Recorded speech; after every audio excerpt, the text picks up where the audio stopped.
There's no sign of him anywhere.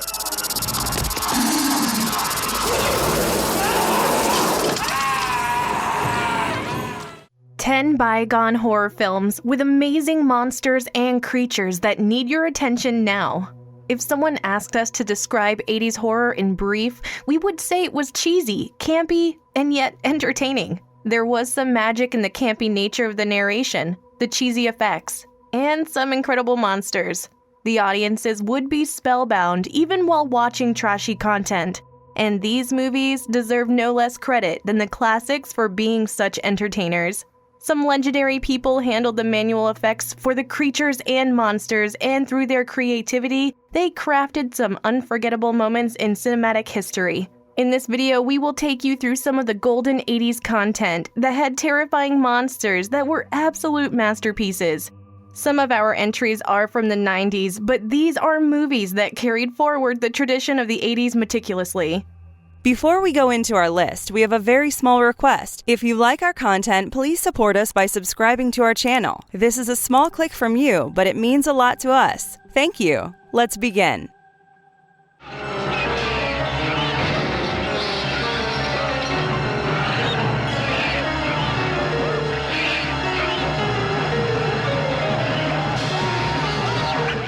Uninvited, 1988. The problem starts when the cat manages to escape from the laboratory and goes on a killing spree. A Caribbean cruise owned by a gangster is all set for a fun voyage, and a lot of people are invited to be a part of it. However, unknown to all of them, there is an uninvited guest among them. The mutant cat is on board, and the killings are about to get worse. Will there be any survivors as the feline beast picks off passengers one by one? It's tough to assign one particular genre to this movie because it has elements of sci-fi, slasher flicks, and even comedy in the narrative. The center of attention is the fluffy kitty that goes into a frenzy when pissed off. It has a monster living inside of it that looks somewhat of a hybrid between a bat and a rat. The laughable premise is set into motion as a couple of girls unknowingly bring this monster on board. The pacing of the movie is pretty uneven. You have times when nothing happens for 20 minutes, and then you see a couple of deaths in the next 2 minutes. The performances and dialogues are intentionally tacky, and when the cat coughs up the strange rubbery plastic mutant, you can barely hold in your laughter. In short, Uninvited has the perfect blend of comedy and drama, and as long as you don't take it too seriously, you are bound to have a good time.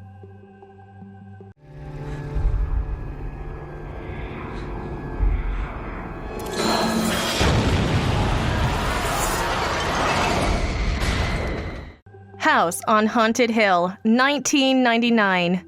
A twisted billionaire and his wife offer a strange opportunity to a diverse group of people. If they can spend a night in an apparently haunted house, they would get $1 million. The house used to be a mental institution, and it's believed that the ghosts of the inmates and a crazy doctor haunt the place. The people who take up the challenge are pretty sure that the stories surrounding the house are made up, but they are in for a rude shock. Once they are inside the house, it automatically seals shut, and strange things start to happen. They realize that their greed has caught them off guard, but is it over for all of them?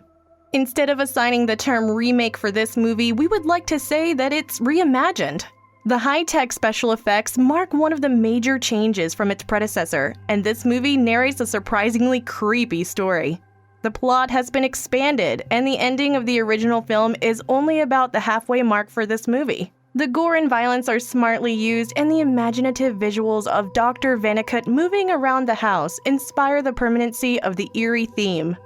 The only problem with the movie is that the final 20 minutes are blown out of proportion, as the makers seem to think they needed a bigger evil to bring about a grand finale.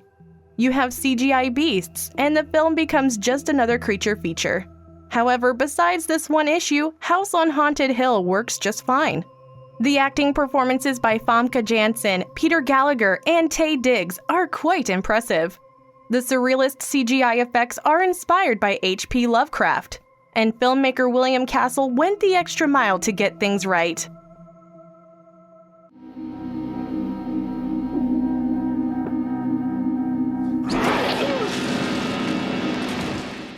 Neon Maniacs, 1986. A series of horrifying murders haunt the city of San Francisco. Every night, some of the locals are being brutally killed by some mysterious entity that mutilates them. A teenager witnesses the horrifying act one night in front of his eyes, and soon the group of young people realizes that the ones responsible are some murderous monsters that live in one of the towers of the Golden Gate Bridge. However, the authorities do not believe them, and they might have to act on their own. This movie is an example of the cheesy horror from the 80s, as you will see everything from the gory scenes to weird, oozing monsters. The bizarre premise leads to an exciting adventure, but logic is a million miles away. The creatures are showered with over-the-top makeup effects, and they have their unique way of killing. Despite the low budget, the monsters are a creative attempt. The director Joseph Mangine has previously worked with Troma Studios, and his work does have the signature of the madness you would expect from there. The budgetary constraints dealt a severe blow to the movie as the final battle sequence between the protagonists and the creatures could not materialize. Even with the unfinished, abrupt nature of the movie, it still remains a very entertaining package. Watch it for the wacky monster designs and the campy action that is plentiful throughout the film.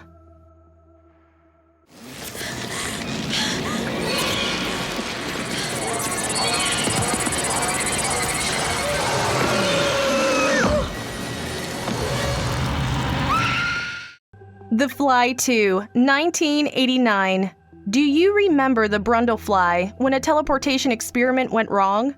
The Fly 2 takes off from the journey of his son Martin, who is hoping for a cure to his mutated genes. However, a notorious corporation is monitoring him closely because they want to further the experiments of his father. Martin is brought back to the organization, but he has already developed into the deadly Martin Fly. This time, it's going to be a battle of equals. This movie starts off at a disadvantage if the audience is going to compare it to a Cronenberg classic. While The Fly 2 is no match for the brilliance of Cronenberg, it's not all that bad either. The director Chris Wallace was previously in charge of special effects, and while his direction has flaws, his work with effects is unparalleled. In terms of violence and gore, this movie outdoes the predecessor and is a bloodier venture. We also loved how this movie ended, contrary to somewhat choppy ending in the first one. The acting performances from the likes of all are commendable, and watch out for the emotional scene where the mutated dog has to be put down. The creature effects are top-notch, but it does look more like a lizard than a fly. All things said and done, if you are a fan of extreme creature features, you don't want to miss this one.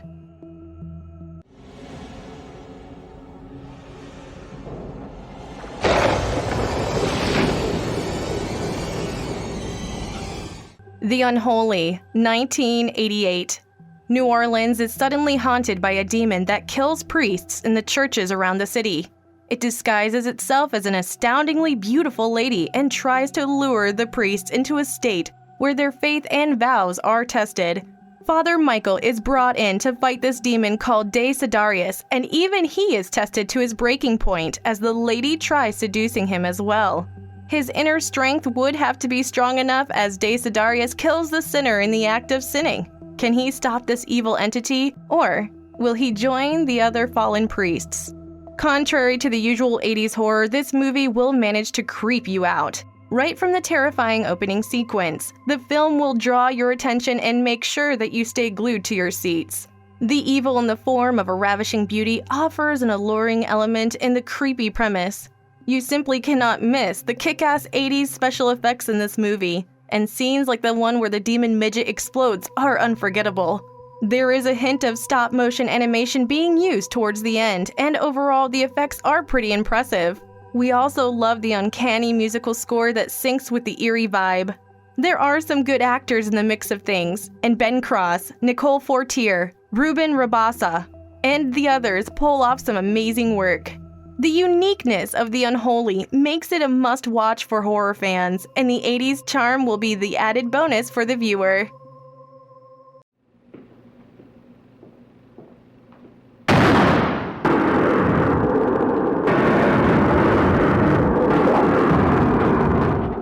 The Suckling, 1990. Only the B-movie universe could come up with a plot where an aborted fetus attacks people. The story of the Suckling is amusing, hysterical, and bizarre, yet you will have a gala time while watching it. A pregnant woman heads to an illegal shabby abortion clinic and goes ahead with the process.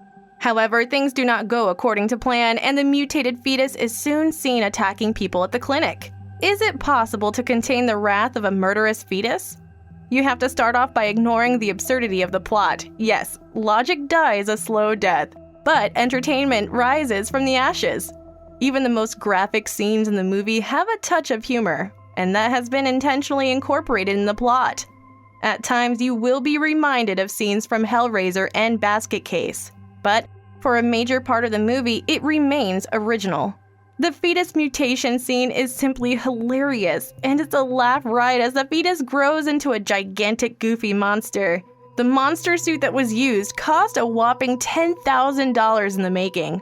The special effects are campy to the point where you start feeling like it's a cheesy Halloween party decoration handled by kids. That doesn't take away the laughter element that has a predominant presence, and your sides will ache from the constant giggling. For the best results, watch the movie when you are absolutely hammered.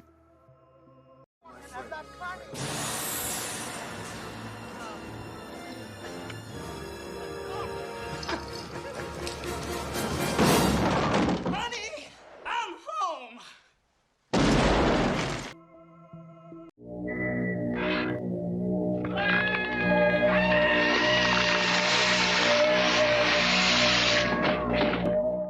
The Keep, 1983. Nazi soldiers during the Second World War occupy a mysterious fortress, which is an uninhabited citadel.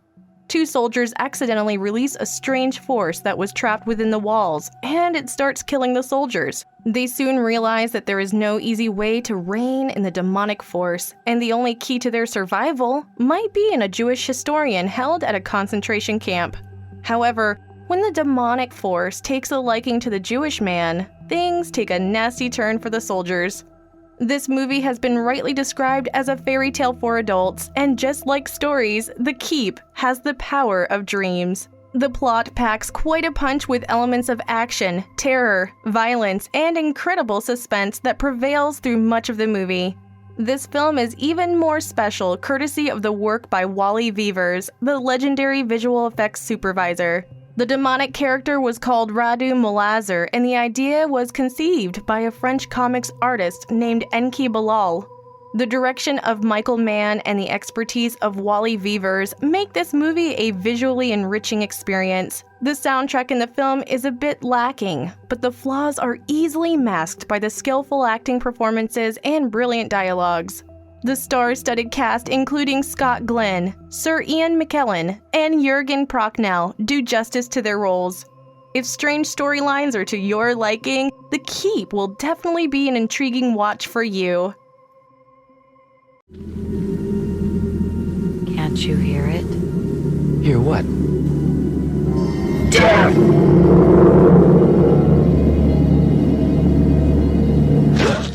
Demon Wind, 1990.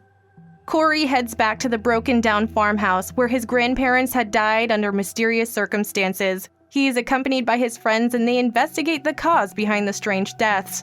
They soon come to terms with the fact that his grandparents dealt with dark magic and demons. To make matters worse, the undead seem to be back, and the supernatural territory continues to be hostile to humans. When his friends start dying one by one, it's a race against time for the survivors. You shouldn't start off with a mountain of expectations from a traditional B-movie fest with a low budget.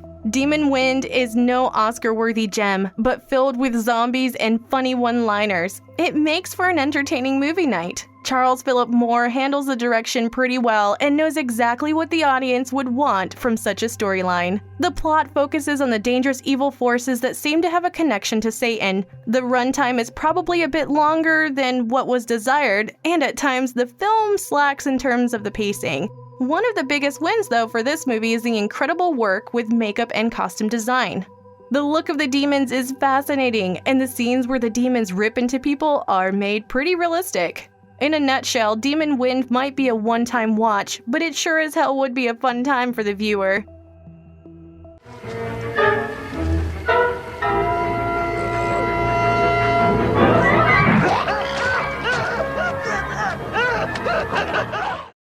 Stepmonster, 1993. Todd is an imaginative young boy whose father is all set to walk down the aisle with a beautiful lady. However, Todd constantly warns his father about her real identity, which is that of a shape-shifting creature. Although no one pays heed to his warnings, neighbors soon start dying under mysterious circumstances. The insatiable thirst of the hideous carnivorous monster must be stopped by Todd, who must save his father and the people around them. Stepmonster is an entertaining gem of a horror comedy, and for a B-movie, there are some serious complexities in the plot. The fast-paced narrative is exciting for the viewer, and for the most part of the movie, it's kid-friendly. The stepmother in question is shown to be a Trapopkin, a deadly monster that eats humans. Todd has barely any support except his babysitter, who believes him. The story is more of an underdog fighting his way out of the chaos and proving to everyone that he was right all along. The costumes, sets, and effects do have a campy stamp on them, and the monster isn't as intimidating as you would expect. But that shouldn't deter you from enjoying the tons of fun moments on offer. If you guys enjoyed this video, give us a like, subscribe, and press that bell icon that will help you get notifications. We upload an awesome video every day. Have an amazing day ahead and stay safe.